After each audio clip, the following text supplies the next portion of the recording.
Welcome to the Salience Podcast, where we identify what stands out from all the noise. Today on the Salience Podcast, we begin Season 3 with an in-depth exploration of feedback and feedforward. Feedback is the flow of information about past events. It is the opportunity to review and learn from decisions and actions. Feedforward is the anticipatory preparation for future events.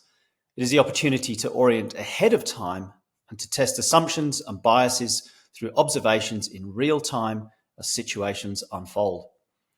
For those listeners familiar with John Boyd's OODA loop, you might have noticed I reference observe, orient, decide, act, and both feedback and feedforward here.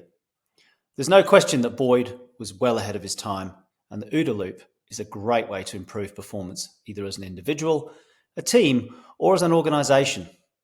The fundamentals of OODA scale nicely. Where I'd like to go today is to focus on personal feedback into feedforward and what many people regard as difficult conversations. We prefer to reframe such conversations to coaching with curiosity. And on that theme of curiosity, for our chat today, I'm joined by my good friend Murray Hopkins.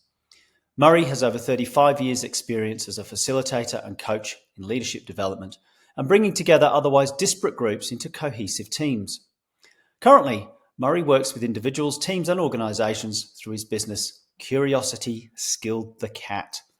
When I first heard that Murray had set up a new company called Curiosity Skilled the Cat, I was quite envious of such a cool name.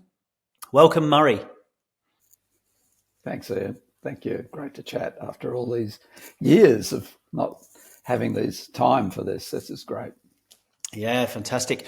And what I'd like to do is go way back before we met and before you were coaching. And I'd like to begin our interview today just by hearing a little bit more about the young Murray before you were in this field of adult development, and what perhaps some of your experiences were that perhaps shaped your focus in life and the way that you approach things. Tell us a little bit about the young Murray. Oh, how long have you got, Ian? I'll try and keep it short. So I guess one of the formative experiences was my wife at the time and young daughter had fled Sydney for the far south coast, and I was immediately involved in a couple of pretty thorny issues down there. One was the opposition of local council to people who wanting to build alternative technology houses, of which we were one. So there was a whole lot of conflict around that. And then the other was the Southeast Forest logging campaign, which I got involved in. And through those, I kind of watched how people interacted with each other. And, just on the forests, as an example, bunch of people who'd been in forestry for decades, whole family histories, stories, narratives bound up in that. And, these upstarts were coming from the city and suddenly telling them, no, you can't do this because, it's causing all sorts of harm, which it was, obviously. And so there was a lot of conflict around that shared or lack of shared sense-making and shared understanding, and even an attempt. It was just so oppositional and so divisive.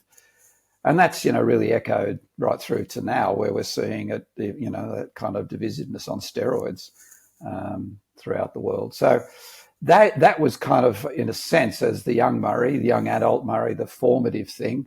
My work at the time was involved in agricultural computer software. So I was out at the time when personal computers were brand new and trying to explain to farmers what the advantages of a personal computer might be. And that in itself brought up, again, this whole issue of stories and narratives and opportunity and risk and all of that kind of stuff. Then my good friend John Sawtell invited me to come and work with him. His background was his original background was a solicitor, and then he moved into mediation, then into leadership development. And he asked me to come and work with him, which I did. And so that journey then really focused in on that adult development kind of aspect of the world. And really, and John puts it in his book, around stories. and what stories do we tell each other, and what's the impact of that on organizations? That's the thing that focuses my mind. I can expand on that a little bit more, but in its historical perspective, that brings me up. I guess the final thing to say is that at my stage of life, really trying to pare down all of the things that I've studied and learned to what are those core things that can make a difference in an organization, and at the risk of oversimplifying complexity, which obviously we both know is not a good plan. Yeah, I'm really interested in a pattern that you've identified there around narratives and stories. And in particular, and I really like that important reframe. It's not about but, it's and. And there's often this but term in stories, in narratives, in the way that we speak. And I'm interested in the oppositional. It's almost like a polarity or a binary. It's not like there's a complex multiple perspectives. It's black and white, this or that. Can you say any more about that from those early narratives and stories that you're hearing through to where your attention is now as you've been paring down your models and your approaches? Yeah, sure. So yes, you're right. And the language is so easy to fall into. I used the word but when really and was a more appropriate word to be using. And that is really the essence of polarities and polarity management. And before I kind of go there, I just want to kind of step back a little bit in terms of understanding where I'm coming from in terms of that paring back. I guess where I've landed after all these years is thinking about, well, okay, what are we as human beings? Well, or in fact, what are we as life? I mean, as an expression of life on this planet, where as Jeremy Lent kind of poetically puts it, eddies of negative entropy, which at a physics level is a beautiful expression of a poetic expression of a physical truth. We are eddies of negative entropy. And so then what follows from that? Well, and this is where it leads me into the curiosity aspect and then into the polarity aspect.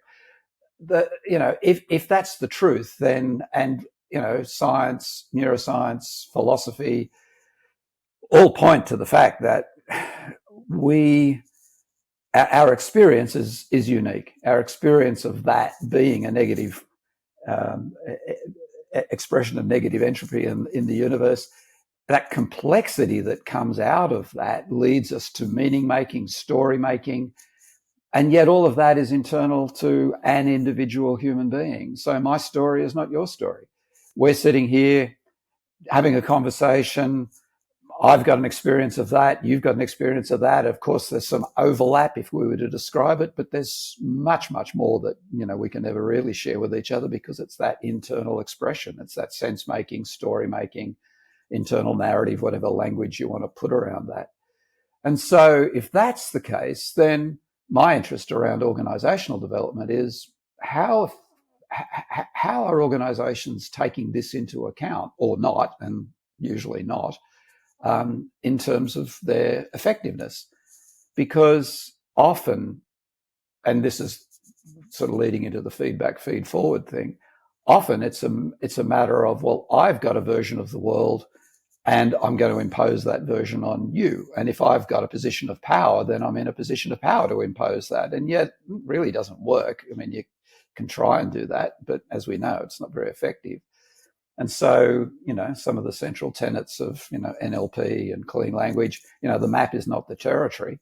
Well, that's absolutely true. And if I've got a map and you've got a map, first thing we better do if we're trying to work together is compare maps because, they're going to be different.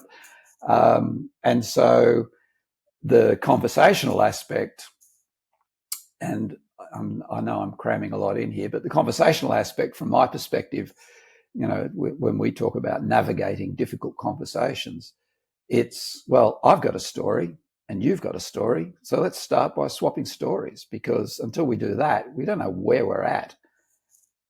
So that then leads into this binary of polarities, which you originally asked me about.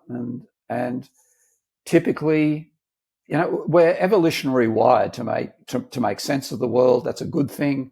It's, we can do amazing things because we can, in part, predict the future. If I'm holding a pen and I drop it, I'm pretty sure that it's going to fall towards the center of the planet. It's not going to fly off in random directions. So, there are some things that we can be very sure about, but your meaning making is something I can never be sure about unless I ask about it. Your internal narrative, dialogue, all of that stuff, even just the way you're feeling at the moment, the emotional states you might be experiencing, I've got no idea. I can read your body language and I can intuit what might be going on, but really I don't know. And, so, people talk about theory of mind. Well, it should be hypothesis of mind, really, because, we've got very little evidence to go on. And every single interaction is a new hypothesis about, Ian, in this case, in my sense making of you. So what do we do scientifically? Test hypotheses. What do we do socially? Treat them as absolute truths and act accordingly. Well, no wonder we have so much conflict. Mm. There's quite a few open loops in all of that. I know. I want to go to swapping stories and what happens when we swap stories. And before that, I just want to clarify what you mean by negative entropy. Our experience is unique. I understand that. I really do understand that the map is not the territory. And there's also a saying that even the territory is not the territory. That's true. Just briefly, what's negative entropy, and what's that got to do with swapping stories? Sure. So, one of the second law of thermodynamics is that in any interaction, any energy exchange, energy is lost, and so the whole universe is in a sense becoming more entropic. The sun, our sun, will eventually burn out as a result of that entropy. We're talking a hell of a long way away, but it's what, predictively, it's what's happened to other suns. We can see that operating in the universe. We can see it, we can see entropy operating on the planet Earth as a result of the energetic interactions of human beings. It's called climate change. That's really the entropic effect of all of the energy consumption and burning fossil fuels and all of those things. The horrible fact that, they're predicting that within the next couple of decades, there'll be as much biomass, there'll be as much plastic in the ocean as there is biomass currently. That's like horrifying to think about. And yet that's an entropic effect. So entropy is an inevitable effect of the universe, and we're accelerating it.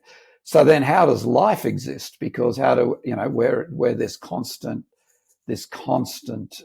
interaction of energy and matter, and yet here we are, two entities here talking to one another. How on earth do we even exist? And that's the negative entropy, and that's the kind of the genius of the way that reproducing life on the planet Earth has evolved, is that it can temporarily hold that, if you like, defense against entropy, and creates this swirling mass of energy, molecules, all of that stuff that we think of as solid and real. I mean, and even apart from our human things, we look at a tree and it's there and it's solid, and yet it's not. I mean, it's exchanging matter and energy with the rest of the environment constantly. Neither you nor I have the same molecules and atoms that we had when we were born. Everything is changing. Everything is in its state of flux, and that's the negative entropy that holds all that together, rather than having it dissipate into the universe, which is what happens in a non-life, non-living kind of context. So that's what I mean by negative entropy. And I just love that idea of it, because we're embedded in a river, if you like. If you think of it, and that's ancient historical kind of wisdom around thinking. I forget who it was, but somebody said, we can never step into the same river twice, which is absolutely true, because it's a constantly changing thing. And in that river are these swirls of negative entropy that are the living forms. And we are two expressions of that, talking to one another right now. And that, to follow your question, how does that get to polarities? Because that the meaning making comes from the complexity. I mean, our capacity to make meaning, to make sense, to make stories is an expression of the complexity that comes from the ability to fight against entropy and create that incredible swirling complex thing. And so a part of our consciousness is to be able to hold on to things as being as enduring. We hold on to ourselves as enduring. We hold on to the life forms about us as enduring, and yet they're not. This is ancient Buddhist teaching. They're not enduring. They're constantly in a state of flux. And, we too will pass. I mean, our lives are limited, and yet we kind of live on in those that we've touched through their meaning making of us, and on it goes. So that enduring nature is what leads us to polarities. That idea that it's this or it's this, and that's where we come unstuck organisationally. It's both and. It's not either or.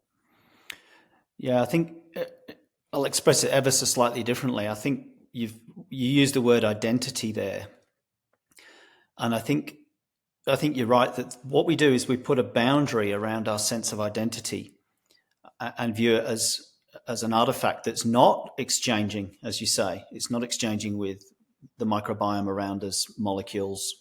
That you use the metaphor of the embedded in a river, and I think this is central to this idea of embodied mind. And I think when we attach the firm boundary around our sense of identity, I suspect that underpins this negative reaction we often have to receiving feedback. And I think it's viewed as you're attacking my whole sense of identity rather than providing an observation or something about a behavior or something you might have seen. And I guess my question now is, and I want to know more about swapping stories and whether this in some way changes that identity boundary. Do you think that this is central to the polarities, this sense of identity and a lack of interconnectedness? I'm getting to the issue here of difficult conversations and providing feedback. What have you got? What are your thoughts on that? Yes, it is central to that, and it is central to why we have difficulty with conversations, and even just the notion of feedback in a sense. And I know you're not using it in this way, but you often hear people begin that conversation with, "I want to give you some feedback," and like, what is that? Like a gift. I want to give you something that I've got that you really need because you don't have it clearly. Otherwise, you wouldn't have done whatever you did or didn't do whatever you didn't do. And really that framing, that language is so destructive in the sense of even if the feedback is couched as constructive feedback, it's actually from the get-go, whatever gems of wisdom might be in there are just completely demolished by the idea that I've got something that you need. Here it is. And you're right. It does then, people then take it as an assault on their identity as a separate individual human being. And so I really love the way Keegan and Leahy construct this idea. They say, they've got this idea of going from constructive feedback to deconstructive feedback. And it really honors the notion that I've got a story about what I think you might or might not have done that I feel that I need to have a conversation with you about. But you've got a story about that too. And you were in it. And, whatever happened that led up to that, I might, you and I'd be well aware of this, we could sit in a meeting and have the same meeting and then walk out with two different takes on what the meeting was about. I mean, that's just common. That's just part of the human condition. And so if I wasn't even part of the interaction that I'm now giving you feedback about, and maybe I'm doing it as a result of a secondhand, story that somebody else told me about what you may or may not have done, I mean, we're just setting ourselves up for failure right from the start in terms of actually helping the organisation move forward and the individuals concerned.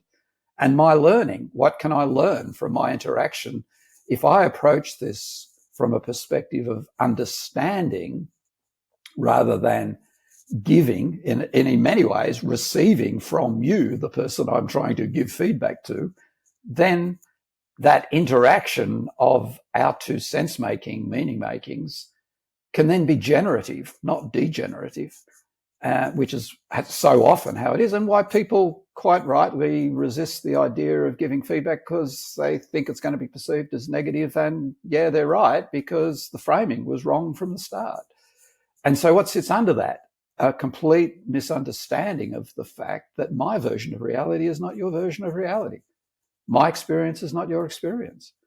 And so we can't do anything until we at least swap experiences, and then see where we go from there. And my experience of that in the workplace and in organizational settings is, if you approach it that way, then it becomes generative. We move forward with a mutual respect and understanding. And any learnings that I might be able to offer, because I might have more experience in that situation, in the work, whatever it might be, are then heard and listened and accepted, not rejected because it's an assault and you're telling me I'm wrong, or I'm now feeling less than, or you're a bully because of this, or whatever it might be. And not to say that bullying doesn't exist. I'm absolutely not trying to minimize that, but I'm just saying that, our sense making of the feedback process is often really projecting a high level of negativity onto the person giving us the feedback, because, well, the framing was fraught from the start. You said something there that I think is a really important part of the reframe. I mean, curiosity, I think you and I are absolutely in agreement in our approach to dealing with conflict. Go to curiosity first. Let's be curious. You used a slightly different frame, which I'm going to borrow from now on. Thank you. And it was a switch, a fundamentally important switch, which is, instead of me saying, I want to give you some feedback, in which case I'm the teacher and you're the learner, it's switching to say, when I have this conversation, I need to be the learner. I need to learn from this interaction. And that's the phrase you used. And I think that's enormously important. That radically changes the dynamic of the conversation between two people. I'm no longer the teacher here. I'm actually the learner. So you become the teacher. So you're changing the power dynamic immediately, hopefully putting it on some sort of equal footing, or possibly even inverting it for the moment, whilst you're being curious and discovering. So I just thought that was a beautiful term, and I think that's super important. And can I just to extend off that, what gets in our way of doing that? Because we can just say, we're having this lovely conversation, and people go, yeah, that's a great idea. But what stops us actually doing it? And it's a constant struggle for a human, including myself, to keep remembering to do that. And that's our sense of certainty. And our sense of certainty is evolutionarily built into us. That sense of certainty. If I drop the pen, it will fall. We have certainties about things because it helps us navigate what cause and effect and future prediction and all of that stuff that is so useful for us as humans. And yet the downside of that is that we think we know. We think that what we think is the truth, capital T. And so that's why people have this tendency to give something that they think that they have, rather than to realize that actually, yes, they have something to offer, but let's receive first. It's that seeking first to understand before being understood. I mean, that's that great phrase, that great thing, which when I first heard that, it really changed everything. Seek first to understand and then be understood. Both are important, which is where you're talking about there, about, the not balance, but the equality between, or maybe even inversion or whatever, it doesn't matter. But it's the seeking to understand has to take precedence before we can then be understood. Yeah, I love that. I'm 100% in agreement. On that seeking to understand, have you got, and this is down to the role of curiosity, in the way that I coach or train, there's only one state that I would lead or recommend imposing, I never recommend being confident or being powerful or being any of those other things. They're impositions that don't necessarily meet context. There is only one state that I do suggest, and that is being curious. And the reason is that the downsides are very limited by imposing that, and the upsides are enormous. And so many people are just fundamentally not that curious. As you say, they're coming from a position of my truth, and I need to tell you my truth so that you get my truth. If you were to offer a fast hack, this is just a simple takeaway, a simple question or a state of being or something that's going to accelerate curiosity or really facilitate that seeking first to understand, what would it be? Getting used to saying to another person, I don't know. Because it's that certainty that I do know that gets in the way of everything else. Because if I'm certain about something, why would I be curious? I know the answer already. There's nothing to be curious about. But if I'm uncertain, only because it's not that I don't trust my internal processing around whatever might have happened. It's just that that's my internal processing around. I don't know what yours is.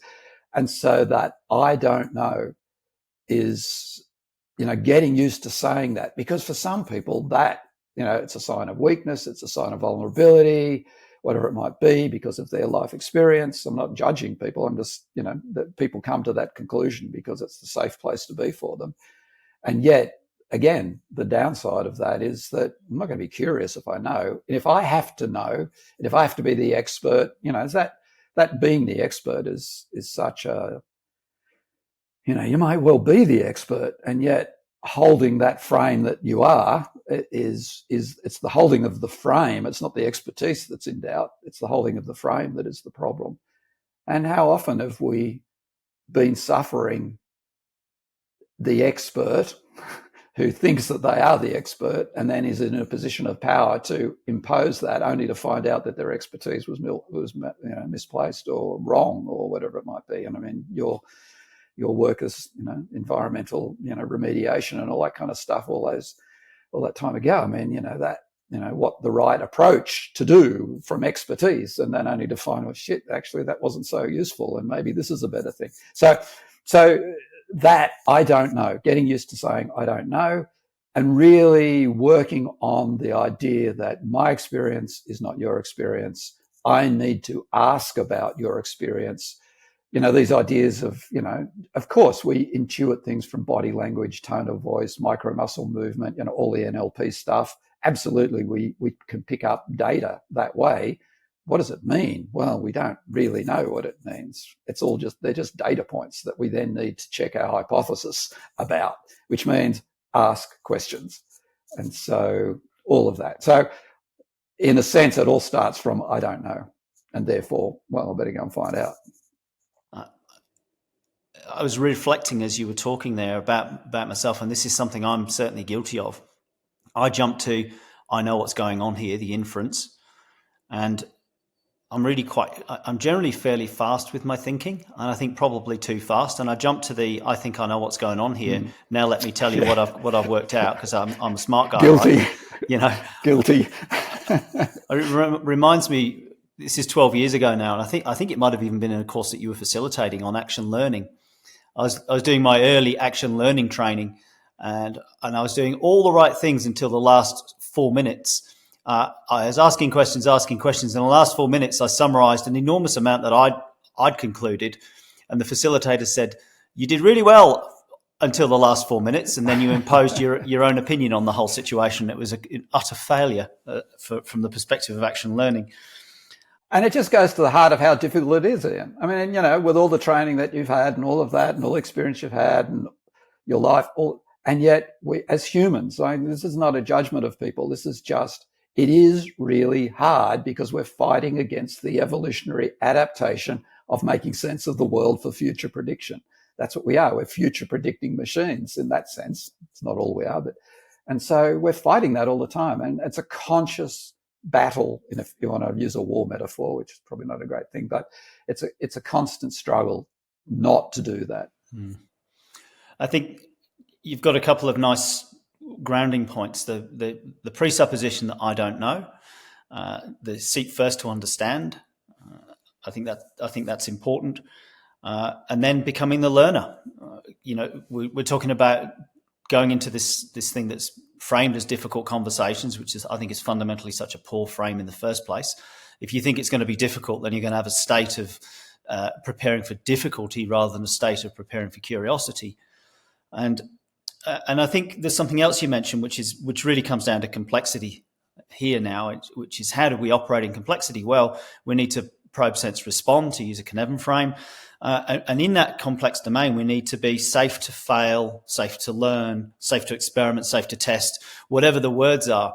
We need to be able to learn quickly in there because fundamentally it's not predictable until we probe the situation, understand what the patterns are, the heuristics, the hidden structures, all of the meaning of another person's world. And I think you talk about swapping stories, and I think perhaps it's more fundamental than the story. It's swapping experiences. It can be embodied more than just the narrative part, and I think that's a key aspect as well. We talk about being able to review from third person and also doing this second person perspective. Can you say what sort of tactics in a conversational sense? Not a sort of formal, hey, look, I want you to do second position. What's an informal way that you might accelerate that swapping of stories or that different perspective, that second position empathy, if you like? What have you got there that's a useful tactic? Sure. So look, you're completely correct, and it's that perspective swapping that is the thing. So a couple of things quickly. The reason that I use the frame difficult conversation is that's because that's the frame people use when they're looking for some solution to that problem. So if I framed it as curious conversations, they probably wouldn't even look at it because they don't need to be curious. They're right. They just got to communicate their version onto the other person. So, but it's going to be difficult. So I need some help with that. So that's basically why we frame it that way. And people very quickly learn, and what we're teaching them to do is what we're talking about here now, is to take another perspective and learn to understand. I also just wanted to quickly, because this is a common pushback that people give. Well, you mean I just have to understand and listen and not say anything and that's going to solve the problem? And no, seek first to understand and then be understood. Both are equally important. It's just the sequence that matters. And so your perspective as the deliverer is just as important as the perspective of the receiver in those unhelpful frames. But I just wanted to nip that in the bud in case people were thinking that I was just advocating for sort of, unlimited empathy and unconditional and blah, blah, blah. No, there are organizational imperatives. People have to do things. People are paid to deliver outcomes, all of that kind of stuff. All of that's is true, and what we're trying to do is maximize the value in an organizational sense. If we're talking about organizational development, trying to maximize the way that the organization can deliver its value to the world. And interpersonal stuff is the biggest barrier to doing that, in my view. It's the fastest way for a company to fall apart, and I've seen so many startups fall apart simply because people couldn't talk to one another, because they didn't know this stuff. They didn't think about the fact that their version of reality was not the same as another. And so they just impose and fight and conflict, and it goes divisive and just crumbles. And so for me, that's why I focus on this so much, is because it's the key leverage for maximizing organizational outcomes, is this interpersonal stuff and this necessity to be right, the lack of curiosity, all the stuff we talked about. So sorry, go on. You're gonna. I was just going to reflect on something you said about it's both. It's really important that it's not just I want to understand your world and I'm going to ask questions. It's the seek first to understand and then be understood. So it's the two-way. I think that's critically important. And I reflect on the way that I've always done, or certainly for as long as I can remember, the so-called dreaded annual performance appraisal. I've managed many staff. I used to really look forward to this opportunity to have a conversation with my staff and reflect on what have you done well in the last 12 months. Tell me all the things that we need to be celebrating. You know what's really interesting? People find that so hard. I've been doing this with HR teams recently, literally the people who are running HR departments in major organizations. And I say, you've got to spend at least 10 minutes celebrating what the other person has done well in a co-coaching situation. And then many people say, I found that really hard to reflect on what I've done. I can tell you all the things I've not done well. And here's the nub of it. In these so-called difficult conversations, I've found that when I ask questions and I'm curious and I start with celebration first, most people are more critical of their own performance than I could ever be. 9 out of 10 times, and it's about 9 out of 10 times, most people will underestimate how well they've done and will be more self-critical. The 1 in 10 person is got a completely different map to me. They've, in my opinion, in my map against the evidence I'm using, they overinflate where they're going. The vast majority of people far more critical of themselves, and I just thought I'd share that really strong asymmetry. And on that asymmetry, what do you do when you've got somebody where there's just no matching of the map? That 1 in 10, you go, wow, that's nowhere near my map. And in fact, when you're facilitating conflict, you've got a team who view things one way, and you've got this one individual who thinks they're amazing, and everyone else is going, I don't see the evidence for it. Yeah. Well, exploring the evidence with a respectful, questioning way, of course, in a sense, is the way to do that. And they may still not get it. And, you know, we have to also acknowledge that there are mental health kind of issues at play here. And you know, I don't want to be, you know, too judgmental, and it's probably not 1 in 10, but, you know, narcissism is a thing. You know, there are people who do have that frame of the world, that kind of inability to accept any evidence that's contrary to their greatness and all of that kind of stuff. And so then the conversation probably looks like, how do we have the conversation that maybe you're not the right fit for this organization? Because that is, you know, or you know, whatever, I don't know. I mean, again, I don't know, because an individual and their reasons for doing that are going to be many and varied. Some of it will be narcissism. Some of it will be that as a defense mechanism against their own internal dialogue of how terrible they are, all of that stuff. So we don't know why they might be doing that. And again, the questioning, respectful interrogation of that. I don't mean interrogative in a detective sense. I just mean, you know, exploring that is an important part of the conversation. And just telling them that they're not as great as they think they are is probably not going to get us very far. And just going back to your question, though, which I didn't answer, about what do you do in terms of getting people to take that other perspective. In the work that we do, and as part of the Navigating Difficult Conversations process, is teaching people processes for actually doing that, stepping into another person's shoes. And even if the other person that you're talking to hasn't done any of this work, again, it's just questioning. So, Ian, imagine you were Murray. And as Murray, what happened for you? And I'd like you to use I statements and speak as if you are Murray. And so tell me, Murray, what was going on for you when that thing happened? So it's that, a couple of things in there. One, it's just inviting them to take another perspective through a question, because as we know, you ask a question like that, it's very hard for somebody not to do it, because they've got to do it in order to make sense of what you just said. So they're kind of there. And then using I statements, speak as if you are the other person. Again, that changes the frame and puts the person strongly in the other perspective. And then as the listener to that, as I'm listening to Ian talk as if he is Murray, then I'm also really listening for feelings. And so when we deconstruct in our work, and this comes from the work of Jervis Bush, Clear Leadership.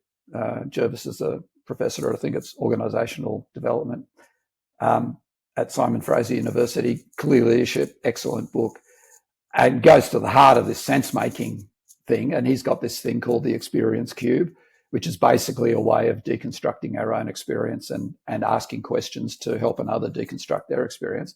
And one of the quadrants of the experience cube is the feelings. And for that, in that quadrant, he means the combination of the somatic response as well as the emotions. And so then I'm listening when I'm hearing your description of the experience from Murray's perspective that you're inhabiting at the moment. If I don't hear feelings, I'm going to ask about them because of our mirror neuron systems. Because I know that if you and I, if we're having a conversation about something where you and I fell out of agreement on something, we were in conflict about something, might have even had an argument about something, I know you will have modeled me internally. Your mirror neuron systems will have modeled me and stored that information away out of your conscious awareness, because that's what it does. It's how it works. And so by asking, so it's going to be a somatic modeling of that in your body. And so when I ask about, so Murray, how are you feeling about what Ian did? Then when I'm asking that, I'm getting your modeling of me. It's a way, not accurately, it's not perfect, but it's a doorway into that unconscious modeling that you probably have done, and then stuff will come out because your emotions are going to be the indicator of that, the emotional states. And you know, whatever comes up from that, then we can follow from there. So those are some of the, to answer your question about what can you do, those are some of the things, but that needs practice and it needs awareness of that you can even do this and it exists. And so that's the training element. That's the mechanical kind of technical aspect of it. And you need to practice it. And so that's why the I don't know frame, if one can learn to think about the world from a lens of I don't know. Oh, I don't know. I'd better find out. How can I find out? I can ask questions. What question should I ask? Well, maybe ask a question about second perspective, sitting in the shoes of the other, and even third perspective, the observational aspect. So when we do this in a room full of people, and I'm actually coaching, I mean, it works over Zoom too, but I love doing it with people in person. The transformation comes from typically standing in the shoes of the other. That's where the light bulbs often go on. Oh my God, I didn't realize how pushy I've been or how bossy I've been, or I never thought that maybe they were thinking that da-da-da-da-da. Or some people even say, I've never even thought about the other person's perspective. I mean, at least they're open about it, but you know, for them, it's something that has never occurred to them to do because nobody has suggested that it is a thing that they could do or that it might even be valuable or whatever, because we're so locked into our own worlds. And I'm right about my world. And so I'm right about you. Not. I think I'm tracking here for the salient points and the summary. I like to try to get 3 points that are coherent, that really summarize our conversation. And yours followed really quite a nice logical progressive arc today. And I hope so. And I think I'm going to get to the stepping into another's shoes, acting as if. And I think it begins with, first of all, recognizing that we tend to view the world through binaries, black or white, right or wrong, truth, not truth. And we need to introduce the possibility of two different stories that are both true and coherent. Yep. We do that by adopting a curiosity frame, recognizing that maps are different, stories need to be exchanged. And I think there's a couple of real fundamentals, which is the I don't know. And for me, one of the most important things I took away was this switch to, when I'm having a so-called difficult conversation, I need to be the learner, not the teacher. I need to start with that. And then you got to the seek first to understand and then be understood. And there's critically, it's both. One of the fundamentals of that, of course, is to understand, is to go into that second position, the acting as if frame, modeling using mirror neurons, getting a deep understanding of what is the experience of another, and then going to be understood too in that exchange. Yes, absolutely. I'm going to offer a bonus fourth point, in my summary, which was, and when you've got the 1 in 10 or whatever the number is, that's not a good fit, and there's a mismatch on the evidence of performance or behaviour, then we need to think about finding a better home for them where they are more suited. It doesn't mean to say that we're in, I'm going to call it happy clappy land of, or let's just all get along, because sometimes you have to take the realities of a business and organisation that somebody is actually not a good fit. They haven't got it. Yeah. You've not managed to coach them. You've put them on a performance improvement plan. My preference is 12 weeks. And then you go, actually, you're not meeting the evidence-based criteria for performance and behaviour here, or there's been such a clear breach of the code of conduct either way, you need to go somewhere else. Yeah. And then we've got to actually, then it becomes a tough bit, which is I've now got to protect my team, my organisation, and exit somebody, which is never pleasant. And I think that's actually the difficult bit. But it's quite rare. It's not the common. Exactly. And people tend to focus on that pretty heavily on you're saying 1 in 10, probably even less over a larger organisation. And we've seen the evidence. You were in a large agency where people didn't have the capacity to approach it the way you do, the way that I would, which is around inquiry, conversation, curiosity, respect, all of those kinds of things. And so people who weren't performing for whatever reason, could be lack of training, could be lack of capability, whatever it is, could be a mental health issue, whatever it might be, were never actually, in the horrible language of performance, managed.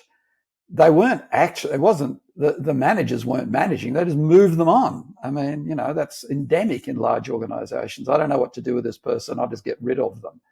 And that's an abrogation of responsibility, in my view, of a manager, and an indicator of, and here's my judgment coming up, an indicator of lack of skill as a manager. And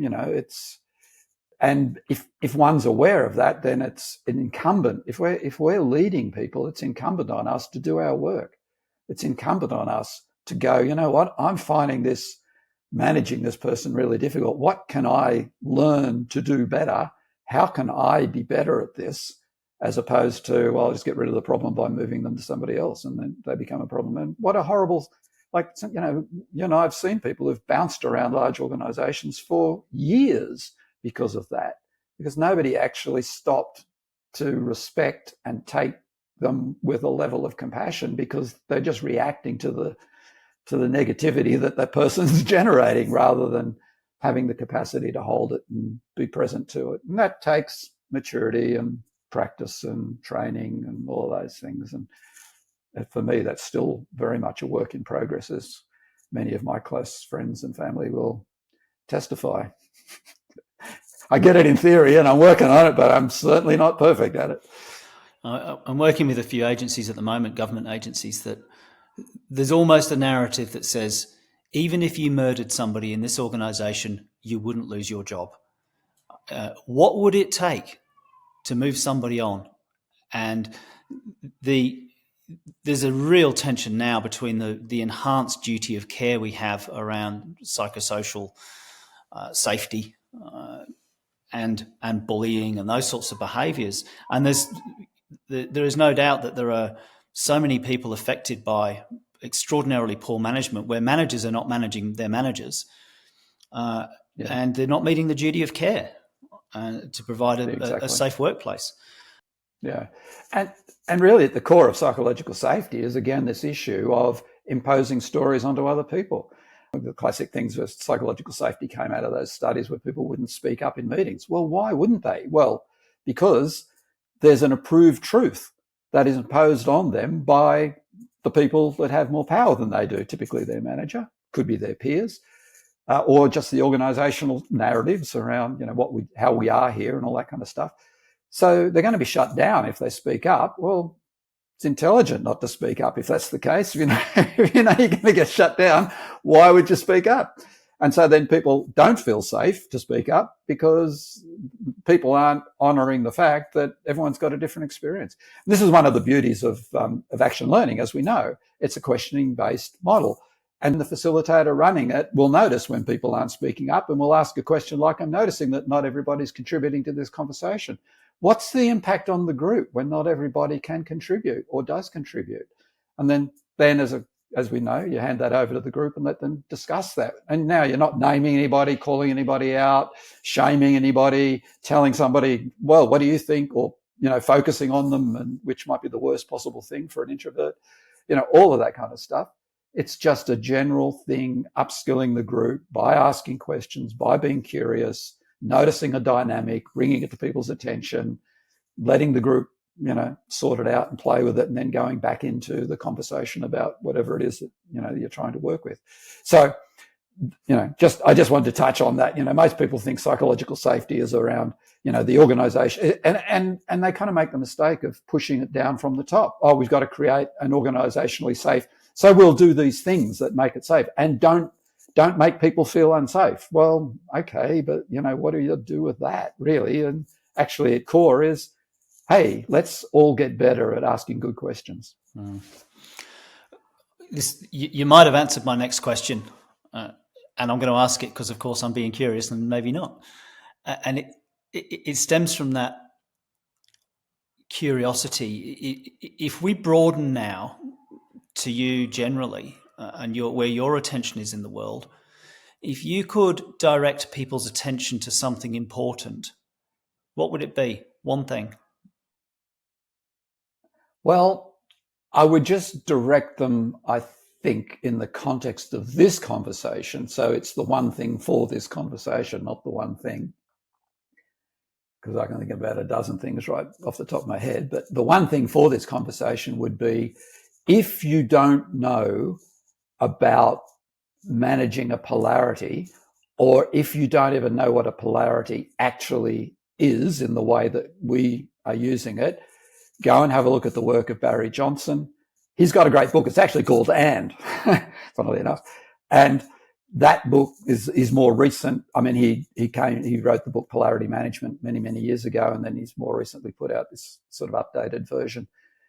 Because I constantly hear people recognize that there is what they frame as a polarity and then try and balance it. We've just got to find a balance point, which is absolutely the worst thing that you can do with a polarity, because it just leads to less good organizational outcomes. It leads to conflict. It leads to resentment. It leads to all sorts of stuff that isn't very helpful. When a person can understand what a polarity is and that there's actually a process for managing it that maximizes the upside of both poles and minimizes the downside of both poles, a heap of conflict goes away. Inside that then becomes the need to have the conversations, and inside that becomes the need to be curious, to be asking questions, to say I don't know, all of that kind of stuff. So if I were to weave all of what we've been talking about into one thing, if you don't know what a polarity is and you don't know how to manage it, go and find out, because it will say, if you're in an organization who doesn't know that, you're going to be creating conflict left, right, and center. That is totally unnecessary, and you'll be diminishing the organizational outcomes simply because you're trying to solve a polarity, which is not what you do. Polarities are ongoingly managed because of the complexity, and all of that stuff that they bring. So that's what I would say, and maybe you need to clarify, maybe ask some questions to clarify that. I don't know, but anyway. I know I tend to ramble a bit and go all over the shop, but that's just part of me trying to pull all of these threads together. I think it's really succinct. Let's go and read Barry's book on And. Just a title like that immediately has my attention. Just building now for you personally, we began by exploring some of your early days, and you talked about conflict with logging and the like out of Sydney. And what are your future aspirations, either work or elsewhere in life? Well,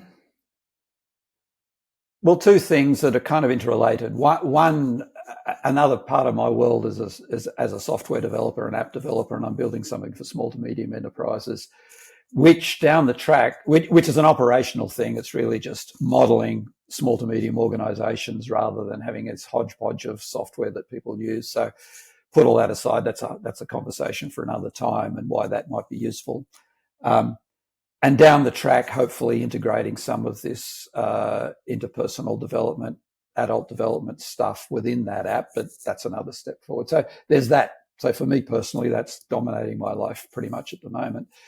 The other side really is a real commitment to working with organizations around this pared back version.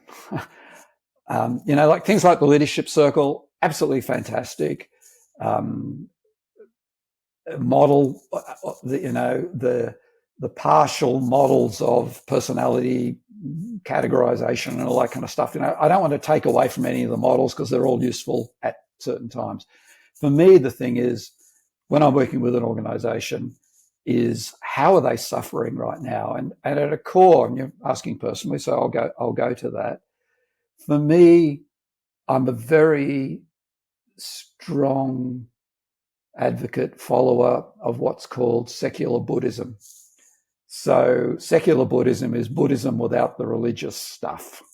Secular Buddhism is a reinterpretation of the early Pali scripts, which were still written a couple hundred years after he died, but they're the earliest we've got, about what Buddha was really on about. And he predated by 2,600 years all the stuff we now talk about, which I just think is astonishing that somebody's brain could actually come up with this. But, at core, how do we suffer as human beings, and how do we not suffer? How can we suffer less? And, all the stuff about reincarnation and karma and the deities and all of that, that's just things that humans added on to try and, power trips, try and explain, blah, blah, blah, whatever it might be, all the normal trajectory of a religion. But, secular Buddhism just has nothing to do with that. It's around the philosophical approach.